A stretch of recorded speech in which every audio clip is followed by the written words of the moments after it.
উদয়ন গুহর কোনো গ্রহণযোগ্যতা নেই, উনি ভোটে দাঁড়ালেই নির্বাচনের লড়াইয়ের সুবিধা হবে। 2024-এর বিধানসভা নির্বাচনে দিনহাটায় প্রার্থী হিসেবে নাম ঘোষণা হবার পরই সাংবাদিকদের মুখোমুখি হয়ে একথাই জানিয়েছেন অজয় রায়। এদিন কোচবিহার জেলায় বেশ কয়েকটি আসনে প্রার্থীর নাম ঘোষণা করে বিজেপি। দিনহাটা বিধানসভা কেন্দ্রে বিজেপির প্রার্থী অজয় রায়, তুফানগঞ্জ বিধানসভা কেন্দ্রে বিজেপির প্রার্থী হচ্ছেন মালতী রাভা রায়, কোচবিহার উত্তর বিধানসভা কেন্দ্রের বিজেপি প্রার্থী সুকুমার রায়, শীতলকুচির বিজেপি প্রার্থী সাবিত্রী বর্মন।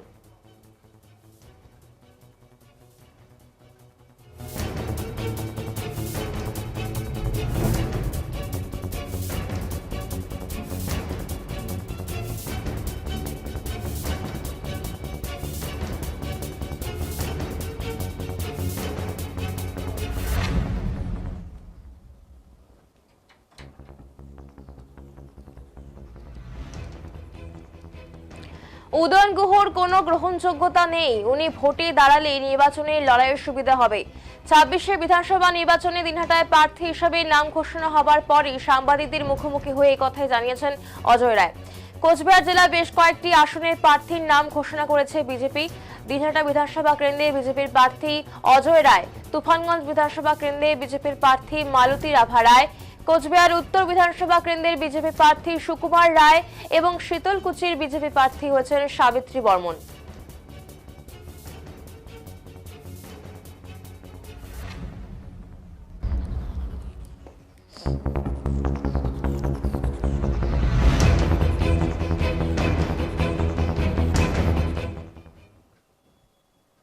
হতে চলেছে বা কিভাবে এই নির্বাচন সামাল দেবেন? দেখুন, লড়াই কোনো কঠিন নয়। আর দিনহাটা মাটিতে আপনারা জানেন যে দীর্ঘদিন ধরে তৃণমূল কংগ্রেস ওখানে সন্ত্রাস করে আসছে। মূলত তারা ভয় পেয়ে, তারা বিজেপিকে ভয় পায়, সেই জন্য সন্ত্রাস করে আসছে। তারা জানে সাধারণ মানুষ তাদের সাথে নেই, সেই কারণে সন্ত্রাস করছে। আমরা জানি দিনহাটার মাটি আমাদের বিজেপি শক্ত ঘাঁটি, আমাদের জয় সেখানে নিশ্চিত। 21 সালে আপনারা জয়ী হয়েছিলেন, 26-এ কিরকম রেজাল্ট? দেখুন, 21-এ লড়াইটা এক ধরনের ছিল, 26-এ আরেক ধরনের লড়াই হবে। আমরা মনে করি আমাদের আগের থেকে আর বেটার হবে, যেহেতু আমাদের দল আরও ভালো জায়গায় এসছে, সেই কারণেই আরও ভালো হয়ে যাবে। তৃণমূল কংগ্রেস মনে করছে উদয়ন গুহ একটা বড় নাম তৃণমূল কংগ্রেসের কাছে, সেই জায়গাটা আপনি কিভাবে দেখছেন? দেখুন, বড় নাম বলতে বাবার নাম নিয়ে এসছে, আর আমরা নিজেরা এখানে রাজনীতি করে আমরা এখানে নাম তৈরি করেছি। তো নাম কোনটাই না, সবাই এখানে নাম তৈরি করে, কেউ মায়াপের থেকে নাম তৈরি করে নিয়ে আসে না। এখানে সবাই কাজের মাধ্যমে তাদের নাম প্রত্যেক তৈরি।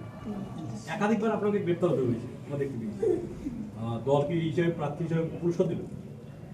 দেখুন, দল আমার প্রতি আস্থা রেখেছে, বিশ্বাস রেখেছে। পুরস্কার কিনা সেটা আমি বলতে পারবো না, তবে আমাকে যে সম্মান দিয়েছে আমি তার চিরকৃতজ্ঞ আমি থাকবো দলের প্রতি, এবং আমি যথেষ্ট সম্মান রাখার চেষ্টা করতে পারবো। বলছি দাদা, গত বিধানসভা নির্বাচনে ওই কেন্দ্রে হেভিওয়েট প্রার্থী ছিলেন, আমাদের সাংসদ ছিলেন তৎকালীন, বা নিজেই 57 ভোটে তিনি জিতেছিলেন। এবার কতটা চ্যালেঞ্জিং থাকছে? দেখুন, চ্যালেঞ্জিং কিছু নয়। সে গতবার খুব অল্প সময়ের মধ্যে আমাদের সেখানকার আমাদের প্রাক্তন মন্ত্রী নিশীথ প্রামাণিককে অল্প সময়ের মধ্যে তো সেখানে ভোট করাতে হয়েছিল। আমরা খুব অল্প সময় পেয়েছিলাম। তারপরে আপনারা জানেন যে অনেক সন্ত্রাসের পরেও সেখানে কিন্তু আমরা জয়লাভ করেছি। তো এবার মানে সেই জায়গাটা একটু অন্য ধরনের, ফলাফল ভালোই হবে।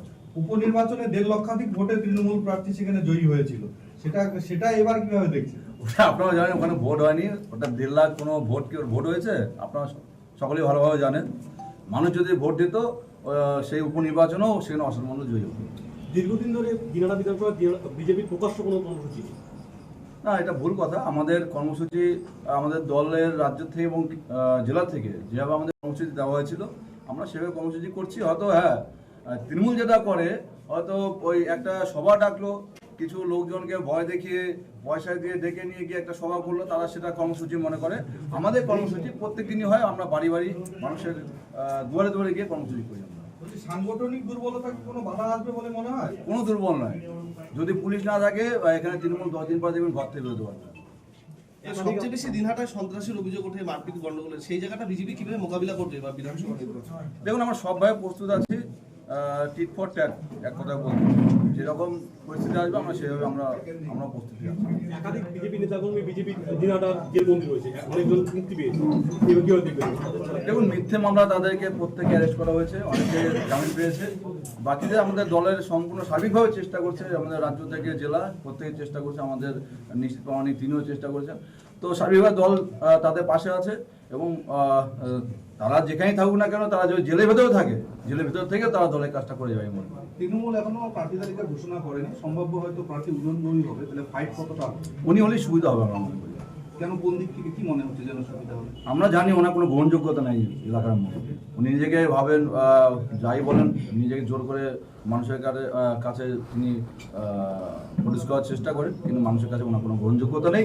উনি তাহলে আমার মনে করি সুবিধা হবে। মানুষের কাছে কি চাইবেন, মানে ভোট চাইতে কি চাইবেন?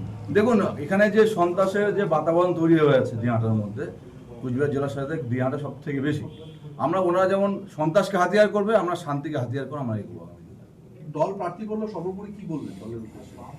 দলের উদ্দেশ্যে দেখুন, আমি তো বললাম যে আমি চিরকৃতজ্ঞ থাকবো। আমাকে যে সম্মান দিয়েছে, আমি সর্বদা চেষ্টা করবো সেই সম্মানটাকে আমি রাখবো। ঠিক